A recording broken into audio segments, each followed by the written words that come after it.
Hey guys, Omni here. Welcome back. Today we are checking out the Netflix live-action adaptation of one of the greatest animated series of all time, Avatar: The Last Airbender. This is a personal favorite of mine. I watched this show from the original air date onward. I've seen it probably from beginning to end at least 10 plus times, and that's not including any of the multiple times I've been through it again, watching other people react to it for the first time when it hit Netflix and kind of had the second life. The show re-blew up again, and that was so awesome to see, considering the fact that, you know, Nickelodeon struggled with kind of keeping this thing alive after its original end. There was obviously Legend of Korra, but with the change to the digital space, Nickelodeon really struggled on what to do, where those numbers and views were going.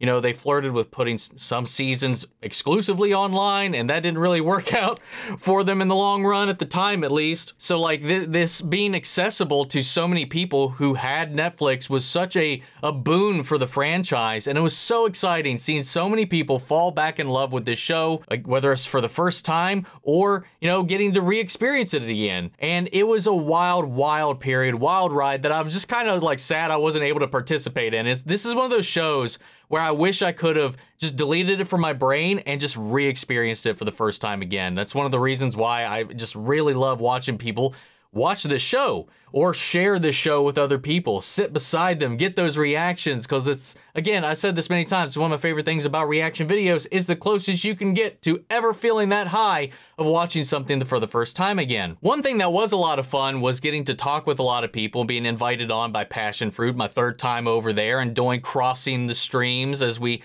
get a bunch of reactors together to talk about a specific show. This last week, we did Avatar: The Last Airbender, and it was a lot of fun, man. It was a really lengthy and in-depth discussion about what we loved about it, how we came on to the show, and what we want to see about this. And if you're interested in checking out that discussion and you're a fan of the series, I highly recommend giving it a go. I have a link to it down in the description. I'll put it up in a little title card up here as well for you guys. Obviously, we had one go at this before with the M. Night Shyamalan movie. Dude, I went to the theater. The trailers, I thought it looked cool. Every interview he was saying sounded great. That was one of the few times I've left a theater absolutely livid. I was tricked into believing that that movie had the potential to be good, and this world has so much potential. To see what happened to it was so infuriating. You know, I saw Dragon Ball Evolution in theaters, and I went into that knowing that was going to be crap, and I had a decent time. So I've gone into this, obviously, with live action One Piece and a couple other things here and there. We're starting to see people kind of take these properties more seriously and give them more thought and attention. And when those first trailers came out, those first set photos even, I was like, okay, I see what you're doing. Let's go. I like this. And then that last trailer, man, whoo, when the actual original music kicked in, that got me swooning. But then the press tour started and they started saying some stuff, and you know, it's probably one of the main reasons I didn't get any screeners is because I was like, I called out the hypocrisy at a lot of the things that were being said. Honestly, it probably would have served them better if, like, a lot of the storylines that they kind of cut out or weren't going to play around with, they just didn't mention it at all, because then we wouldn't be thinking about it. I'm still going to give it its fair shake. I'm going into this as a fan of the original series, so if you haven't seen it, I might call out some things. I might be like, hey, I know that thing, or here's that, or that's a setup or foreshadowing of whatever. If that might get annoying to you, you might want to watch somebody who's never seen the show check this out. I'm going to maybe compare and contrast here and there, but I'm going to look at this as its own thing as best I can, and as long as the core elements of these characters shine through and the story shines through, some minor tweaks, changes, and reshuffling of certain things, I will be able to let slide. So giving this, like everything else I do here on the channel, a fair swing. So let's get ready to strap into this guy. So if you want to see the full-length reaction, as always, you can check those out over on Patreon, or if you become a member of the channel, gets you access as well. It is a watch-along format, so you will need your own footage to sync up the time codes and react to the entire episode. Over there, you get the same thing for all the other shows and movies that we cover on the channel. You also get to suggest and vote on what movies to react to each month. We got monthly Q&As, behind-the-scenes footage, and try to make it worth your while since you're going to support the channel. But guys, at the end of the day, I really appreciate it. If you enjoy this reaction, at least leave a like, drop a comment, subscribe if you're not already, because it really helps these videos out. And with that all said and out of the way, let's go ahead and hop into Episode 1. Here we go. It's the comment.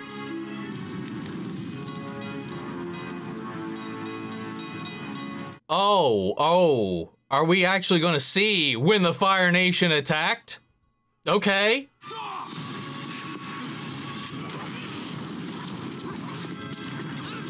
Hey, man. Yo! Okay. Nice! Hey, that didn't look half bad. Hurry. Oh!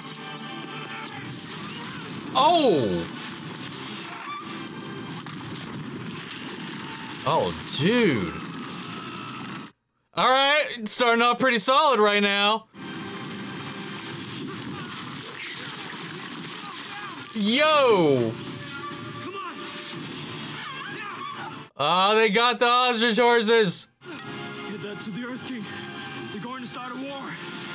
Oh, trying to warn the nations of what's coming.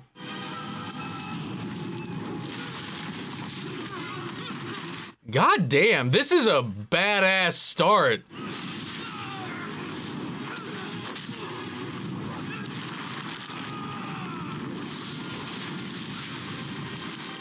Oh.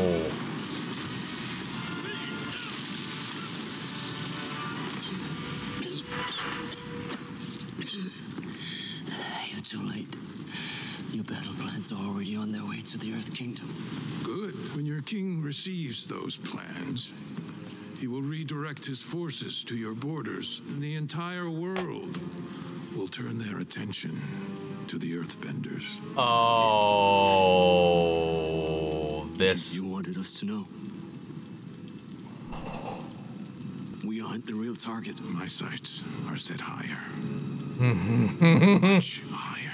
Why are you doing this?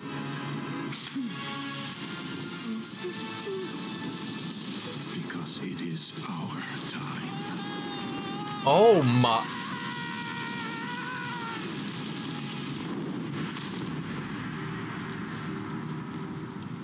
Oh my God.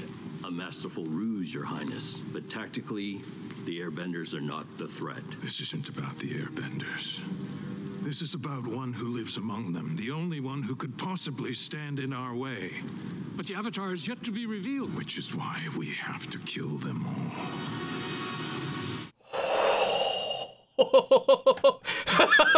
What a goddamn opening, dude. Holy shit, that was pretty badass.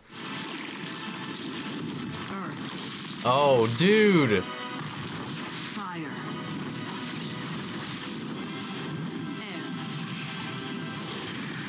Air. Aw. For millennia, the four nations have lived in harmony, a peace made possible by the Avatar. Oh, Kyoshi. The one person with the ability to master all four elements and protect the delicate balance between nations. When one Avatar dies, their spirit is reborn into a new body in an eternal Oh, cycle. dude. Since the death of the last Yo. Fire Lord Sozin believes this is his moment to conquer the world. His first step is to eliminate the one person who could stand in his way, an airbender who may not be ready for the responsibility of becoming the Avatar. Oh. Dude, the slight tweaks that they made to this honestly gives it a lot of weight.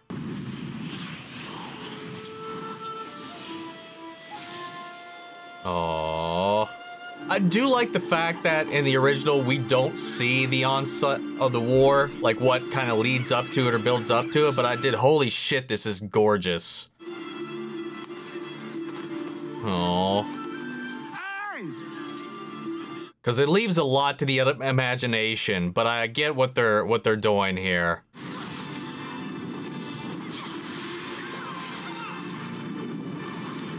Oh.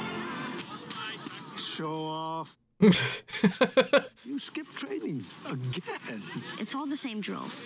You know I already know all this stuff. Believe it or not, there may come a day when you wish you'd spent more time with your teachers.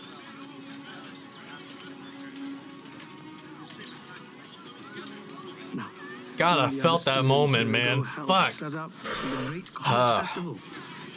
There's still a lot of work to be done before the air nomads from the other temples arrive. How many are coming? All of them. Oh, yo!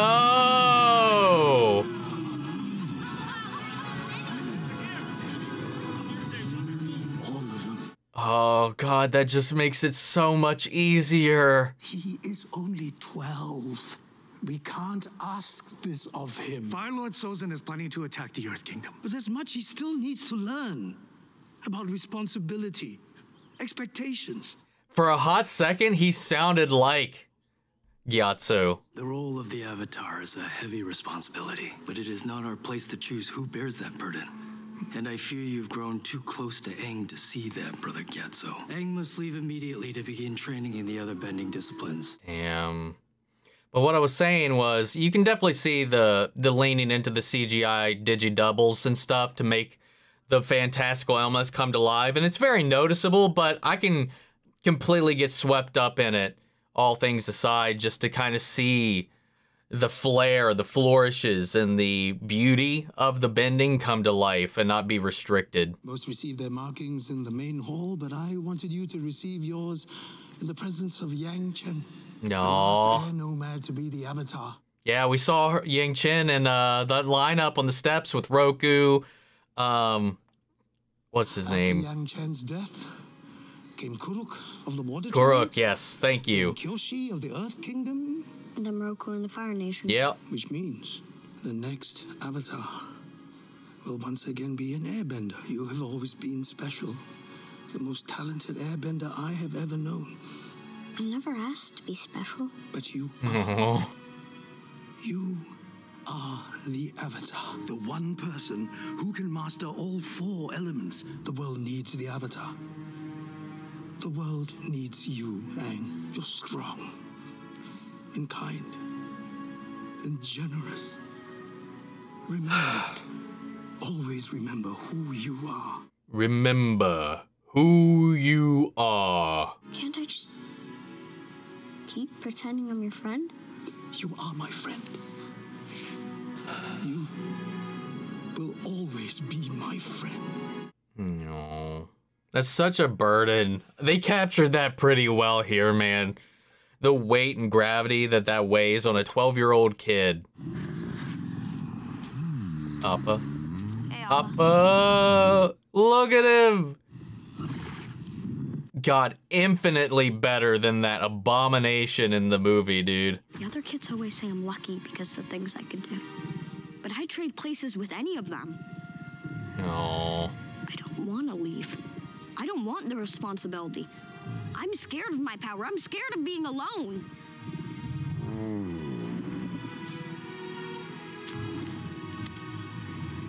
No. Just need to go where things always make more sense.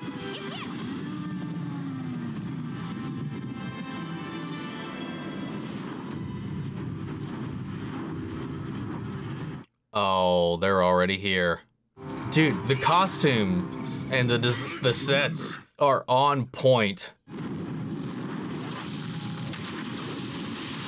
Yes! I was literally talking about this the other day, because like a lot of people were like, how did they even reach the air temples? Because they didn't have air travel up until that point. They can fly with the comet. Brothers and sisters, we're under attack!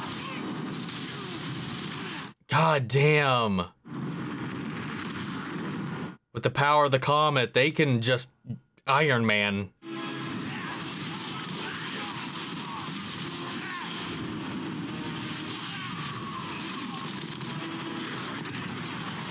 Dude.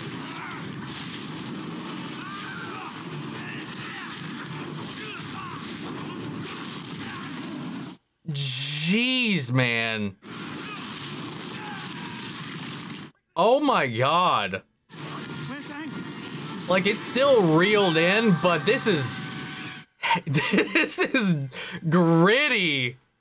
Much more than I expected. Jeez. Dude, the airbending looks good too.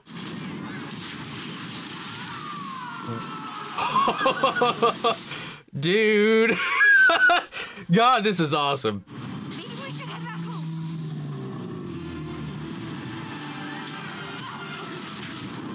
Oh, God, dude. This is fucking brutal. Wow. Wow.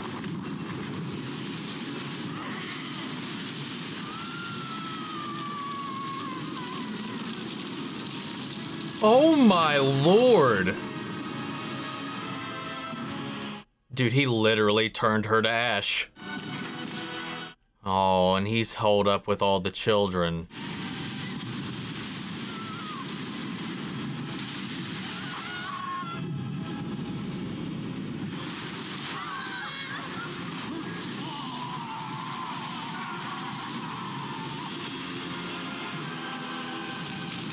Oh, jeez, man. You may have prevailed on another night.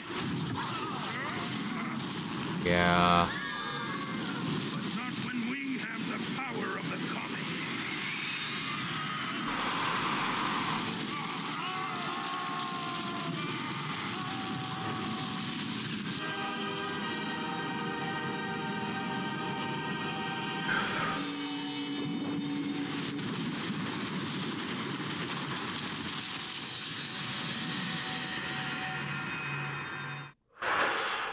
That was like 25 straight minutes of just intensity. Good God. It was way more visceral than I thought. Dude, when you watch the show and then you open with something like that, man, it is such a stark contrast. Wait, was she practicing in the ship? Okay. Wolf Cove. They've done I think I mentioned this before, probably. They've done a really good job in making the world look like the world. The fishing boats came back and if you want something done right, you gotta do it yourself. Yeah, they just don't appreciate your incredible leadership skills. That's right, they don't realize it. Very funny. Got a little of that still, that's good. I was worried it was gonna be too serious. You were waterbending again, weren't you? If anyone from the Fire Nation finds out you're a waterbender? No one from the Fire Nation has approached the village in years. We're at war. Waterbending is what built our culture. Keeping it alive is our duty. Keeping ourselves alive is our duty. I know that. And if Dad were here... But he's not here. I am. Damn. Good job. I'm not doing this.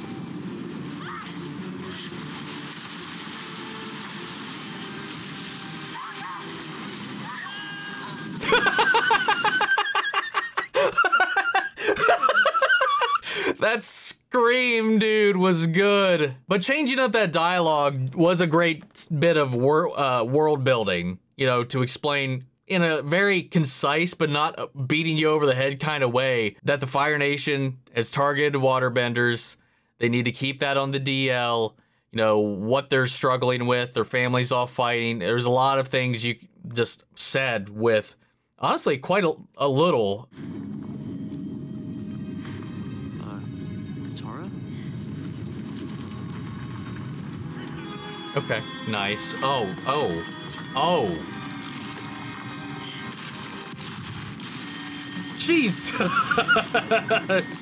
Finally. I'm not exactly sure what happened there. Unless he just decided it was time to wake up, or she was accidentally bending what was behind her and not the boat.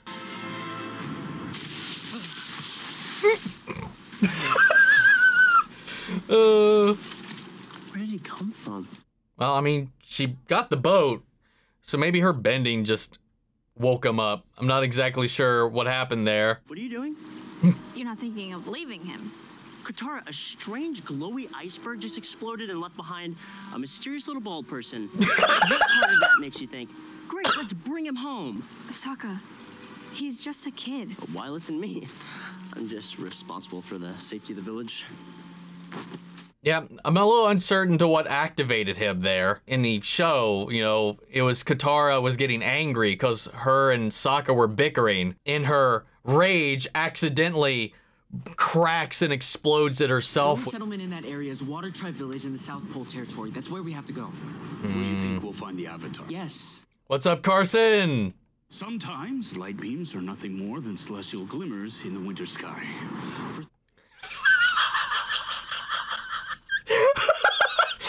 Oh my god, it sounds like the Men in Black swamp gas Venus thing. All All I'm saying is, it's hard to see you get your hopes up every time you see a sign.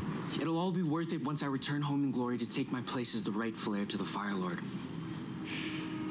There's a fire sage painting behind him. Everything. It may not have been for you, but for me, it's my destiny. I really like that scene, man.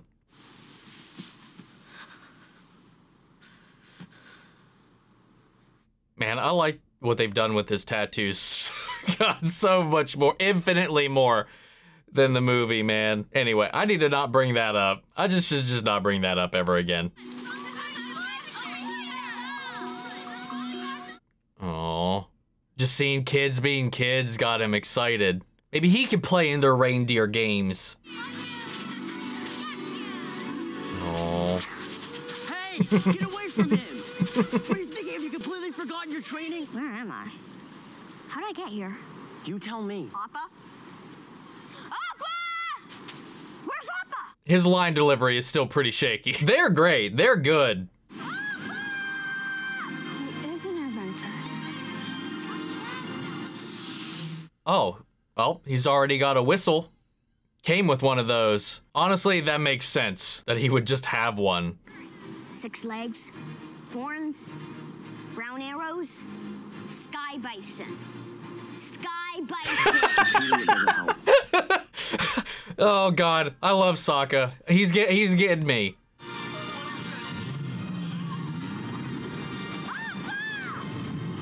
Aww. See, when he gets excited though, like he just seems like a kid. But there's some times where it's just like Sky bison. Sky bison. I like that. Like sometimes it sounds real good, sometimes it just sounds like he's reading off the page. Long ago, the 4 nations lived together in harmony. Then everything changed when the Fire Nation attacked. Only the Avatar, master of all 4 elements, could stop them. But when the world needed him most, he vanished. And so the Fire Nation marched and laid waste. I like that. Incorporating the intro. Everyone in the village knows this story.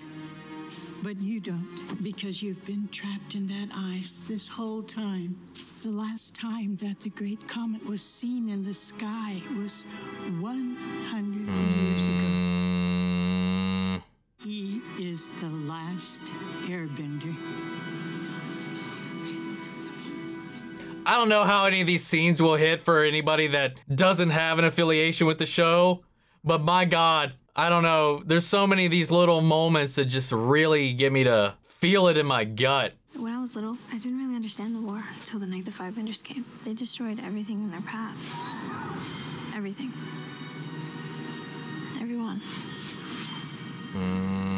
Afterwards, our father set out with the other warriors to hunt down the Firebenders. That was 3 years ago, and we haven't seen him since. He had left Sokka in charge. Guess he had to grow up fast. We all did. We were never really ready until we have to be.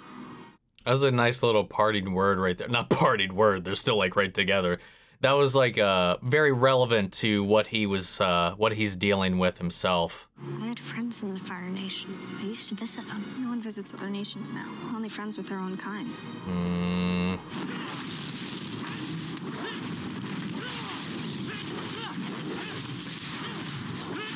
You will teach me the advanced set! Well, you certainly prepared enough. Now, how about a nice cup of jasmine tea? I don't understand. Why are they here? After all this time, what could they possibly want? Him. You are the Avatar. I knew he was hiding something. When the world needed the Avatar the most, he vanished. Because he's a coward. He ran and people died. Sokka. Oof. You need to go hide. Alright, he's got his boomerang. We have no desire to take your homes. We merely seek someone who does not belong here. Turn him over now, or I'll burn this place to the ground. Where is he? Sokka, you can't do this. You can't give him to He doesn't belong here. He's lost everything he knows. Sokka, don't you see? He's the Avatar. And he lied to us about it. No, technically he didn't say anything. You have to give people something to live for. That's what the Hope. Avatar is. He's hope. And we need that just as much as we need food and shelter.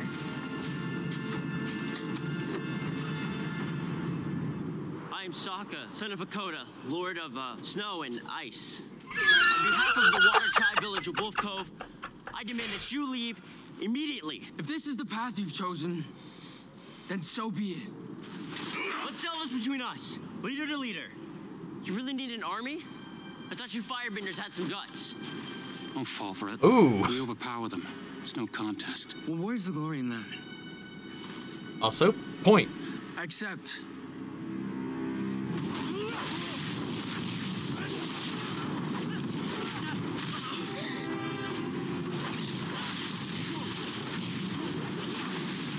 Hey, man, I gotta give Sokka this. He's got some balls.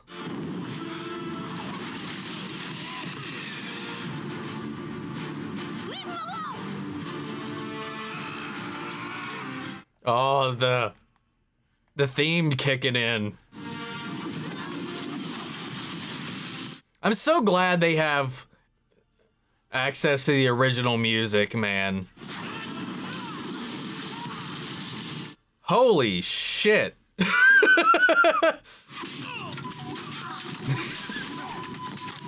The kids. Yeah. Get them. Burn the whole place to the ground. No! I'll go with you. Just leave him alone. Wait. It's okay, Katara. I love Sokka's tunic, man. I think you're the bravest person I've ever met. No. I don't know, it's probably Gyatso, but close. You know, it strikes a nice balance between being serious and dramatic while still having a little bit of that light undertone. It's not too much of one or the other. We have to do something. Sokka, we have to help him. Sokka! Okay, listen up. Make sure to reinforce the braces on the gate, and don't fall behind on drills. I saw some real sloppiness out there today. You're in charge. Now, let's go save that weird kid. It's a little weird seeing the dynamic flipped with Sokka, though.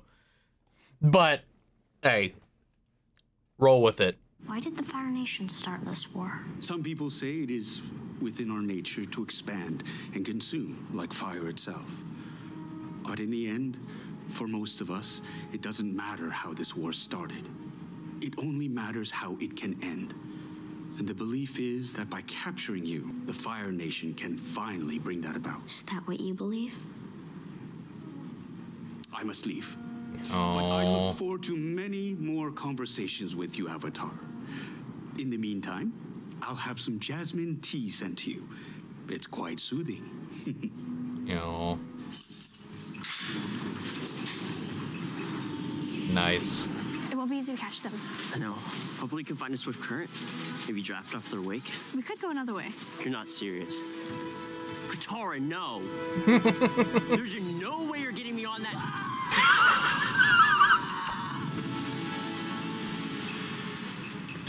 That was that was a good cut.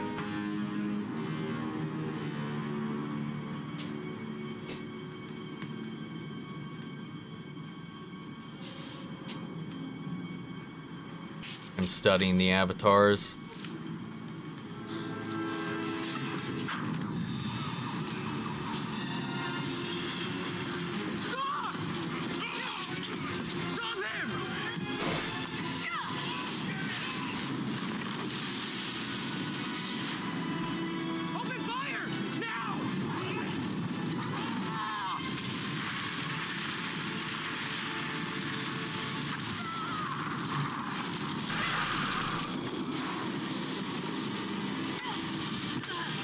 Oh, nice.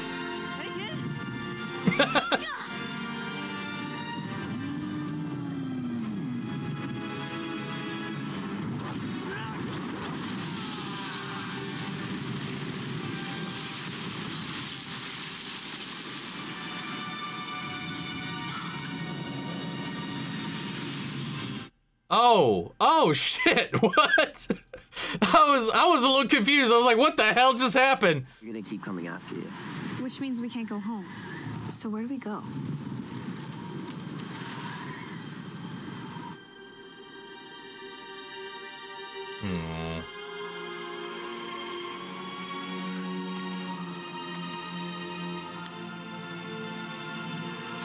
You'll needs now.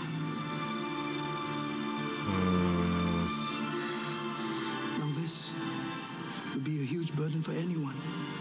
But you're not just anyone, Aang.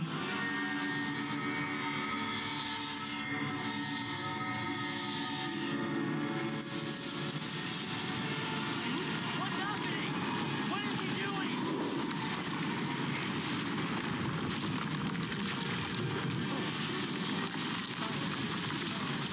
Hey, that's wicked looking, dude.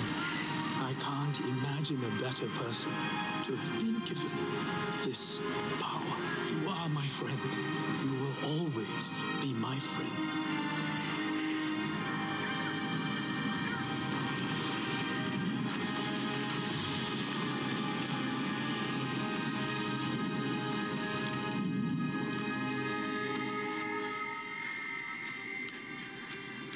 So not to be rude, but what was that? I don't know. So much I don't know. The monks are gone and I'm all alone. They made the ultimate sacrifice. For me, I need to make sure their deaths weren't in vain, complete my training, and master all the other bending skills so I can bring balance back to the world. Oh, is that all? This was my home. And now it's gone. It's only after we've lost something that we realize how much it means to us, how we do anything to get it back. Anything. No, I like that. I don't know where this will all lead, and I don't know if I have what it takes. But the one thing I do know is I'm the Avatar, and this is just the beginning.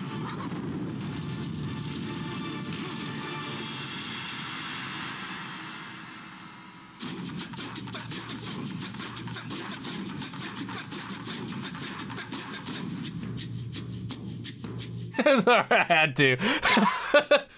All right, man. I really liked that episode, man. I really, really dug it. I loved the intensity. Like, it was unexpected. Completely caught me off guard. I know they threw out that comment that they was like, we want to appeal to people that, you know, are coming off or looking for a new Game of Thrones or something like that. And I was like, with Avatar? Really? How are you going to do that? Without, like, compromising what the show is. And honestly, I think they did a really good job at doing that. Like, they showed that intensity, that grit, that horror that is Sozin's attack on the other nations. A lot of that was left up to our imaginations. We never really dove into that day outside of what we heard about it. You know, we saw the fallout, we saw, you know, the remnants of those fights, the bodies of those fallen, the destruction, but we never really saw the act itself. You know, we've talked about a couple times before that, you know, the original creators, you know, left the project. They were originally on board consulting and working on as producers and stuff like that for this. This was like 4 years ago, and eventually left the project due to creative differences. Obviously, what we knew about the show then is vastly different than what we were actually seeing right here. And I do think that whatever reasons they left at the time probably are not still in the show currently. That's my thought on it. I don't have any evidence for that, but we know, at least for what was leaking out around that time when all that news was circulating, that what we saw here is not what they were planning on doing originally, because what they originally had described was something almost entirely different. There was a comment by, I forget which one of the creators, once they got Avatar Studios up and running and they're, you know, moving forward with more Avatar animated projects, they had said that this show, this was well after they left, had said that some of the new ideas that this show has come up with, or new things that this show has come up with, they plan on making canon. They said there are elements of the show which were not in the original series that will be canon. So that's interesting, and I'm wondering if what that is, if it's any of the concepts that are going to come up, or maybe the way that some of these events have kind of played out. In the fandom for a long time, because they didn't have air travel back when they at first attacked the air nomads, the temples were originally only accessible via sky bison. You know, and so the big question in the fandom through a lot of people was, well, how the heck did they get up there to wipe them out to begin with? Our answers are with the comet.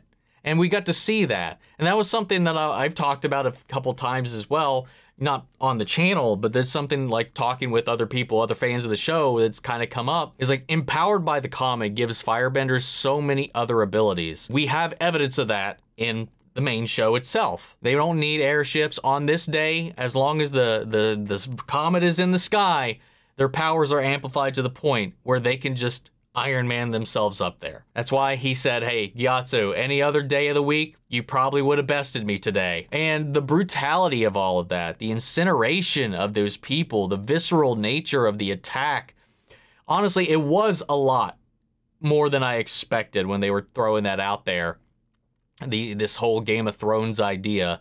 But it's in a way, too, that I don't feel like compromises the original show too much. I would dare call it more Lord of the Rings than I would call it Game of Thrones, which also has a very edge of PG-13 kind of vibe to it all. I think that's a more apt comparison is something like Lord of the Rings, because much like that, they strike a really nice balance with the humor and the seriousness of these situations and the grit of these situations while still being bright and playful. Going back to what I said in the opening, had I not known, had they not made some of those comments, I would have known they had changed some of those things, but I wouldn't have been actively focused on it or worried about the why behind it. Still, removing that from the equation altogether, had I never heard those comments before, I like the way everything panned out. You know, the dynamic between Sokka and Katara is different. You know, he's much more responsible, though he is still, like, he very much so, he's the big brother in the original. He's 1 year older than Katara, but because their parents are both absent, they both have to take on different roles. And, you know, she very much so, as a waterbender, wants to put those skills to use, but it also puts the people around her in danger as well as herself. So there's this kind of push and pull dynamic that they're accentuated in here about that, which honestly, they didn't touch upon too much in the original at this point. But then you have Sokka, you know, kind of taking the reins a little bit more here, and it makes me wonder where his overall journey is going to go. On top of all the flashback stuff with the air nomads, and then also kind of lending a little more credence to the way they were so effectively able to take out all of the air nomads at once, because there's the southern, eastern, western, and northern temples. Did they strike at multiple times? Did they send multiple forces? This Comet Festival was a nice little way to give us a plot reason to just have them all in one place, and it kind of eliminates that question. Again, it's not a problem, but it is a question that comes up when you're talking about how did they initiate the war and how did they like target all 4 air temples all at once. And I like the way that they did that, and also the way that Aang learns about his avatar nature, what he is, why he's special, and seeing him wrestle with that was really interesting. And I really liked how Gyatso went about the reveal, the way he kind of related it to Yang Chen, to the cycle, to all of this little like narrative. Again, really great with the world building, pulling out a lot of lore right out of the books, out of the series itself. You got the names of certain avatars, the previous 5 that for the most part, we don't learn about until much, much, much later, and I like that it's just baked into the narrative right now. I liked seeing that. I liked getting that lead in. I liked the twist on the original opening in the beginning, and then the way that the whole, like, the Fire Nation attack thing played out, which is like this more dark and kind of twisted version of that opening. And then we got the classic one. Now, 100 years later, the story that has been passed down and told to the children ever since the Avatar disappeared, when Gran recited it at the little town meeting at the tribe. I love the way they handled all that. There's a lot of really creative choices that help build out this world so quickly, but without being overtly forced or just relying so much on exposition. While it is expository, it feels like in a lot of these situations, at least to me, natural to come up given the situations at hand or the conversations that are being had. We got Zuko here, who's really got a lot of that fire, for lack of a better word. I've heard a lot of people praising, who have gotten to see this early, praise his performance in this, and I gotta say, he did really, really good. I'm excited to see more of Iroh, because, like, while it does feel like he is putting on a little bit of a performance, I think a lot of that is purposeful, because in that conversation, this subtle way between him and Aang, you know, when they were talking about why the war started, he wasn't really giving his opinion. He was giving, yo, some people say this, some people say that. He wasn't saying what he thinks. When Aang asks him what he thinks, you know, he kind of dodges that question. Obviously, he's in a very situation right now where he can't really give his open and honest opinions. You know, he's amongst people who don't think the way he does. So in a lot of ways, when I was reading that moment, I think if you're not looking at the subtext of the conversations, like it might seem like that performance is a little stunted, but I think that's a choice because he's a great actor. So I do think that it is a choice for us to detect that falsity in his delivery, that there's something else there. And I don't think it's a performance issue. And, you know, Katara's great.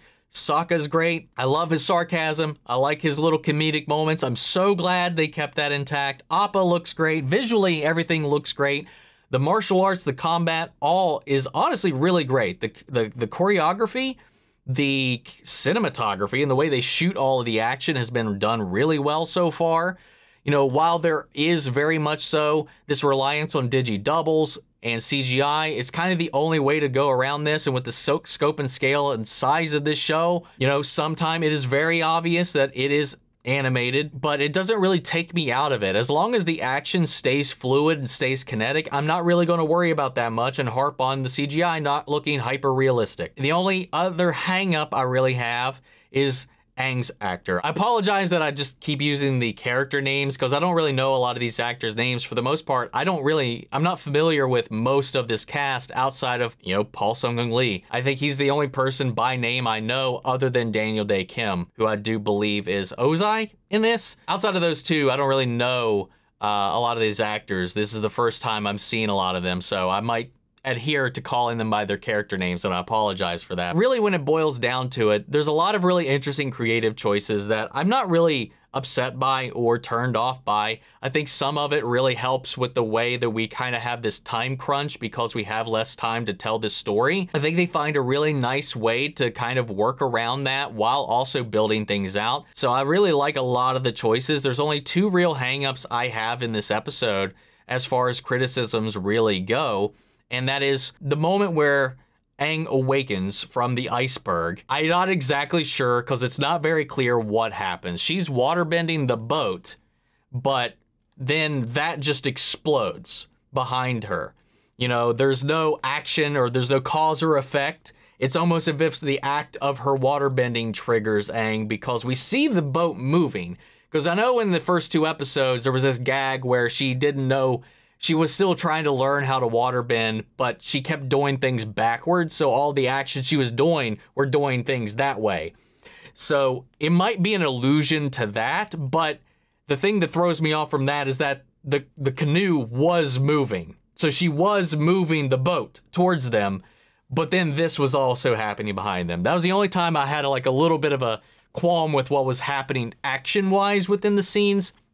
And then obviously the other thing is Aang's actor is very, very hit or miss.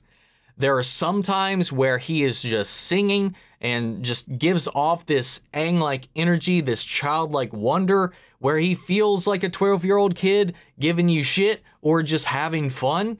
But then when it comes down to these like expository lines or these more serious lines, it comes off feeling very stunted. But those are really the only critiques I have. Right now, I feel like the spirit is very much so captured. Honestly, I think this first episode was a really great start. Now, I don't know how a lot of this is going to play for anybody that doesn't know the source material all that well. But for me, there's a lot of these moments where I can connect them with things that happen in the episodes, and I can connect them with things that I know about the world, the character relationships, and there's a lot of moments in this that were very subtle and small that I still found incredibly impactful. Like just these small little lines or exchanges between characters honestly got me welling up a little bit. And I don't know if that's going to be the same for everybody who's maybe like for somebody who's watching this for the first time and this is their introduction to these characters. But I feel like a lot of these little moments, like the exchange between him and Gyatso, was really well done. And that like little thing about him being his friend and that whole lead up in exchange, I felt that in my gut, dude. Katara talking about her mom, you know, Sokka talking about their father leaving. You know, there's a lot of these little elements. And sorry, there was one other critique that I kind of had that I do feel like it wasn't a very strong change, was why Aang left. He was overburdened. They were going to take him away from Gyatso. They were going to send him away to one of the other temples because he was just interfering too much. He He wanted him to stay a kid while they needed him to be the Avatar. They needed him to train. They needed to take this seriously. And Gyatso was more concerned with him staying in touch with who he is and not losing sight of that in the haste and the necessity of his training and his progress and of the Avatar being out in the world. And because of that, they wanted to remove him from the equation and send Aang away.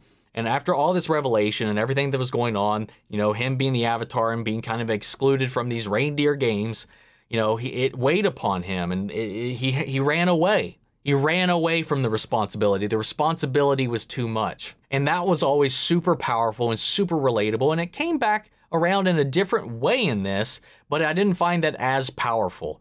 The fact that he was like, let's get out of here, let's do our little routine, let's go for a midnight fly, I need to think. While that is relatable, that does happen. We all need to get out and take a walk or cruise, take a little drive to clear our head, clear the air, get some air.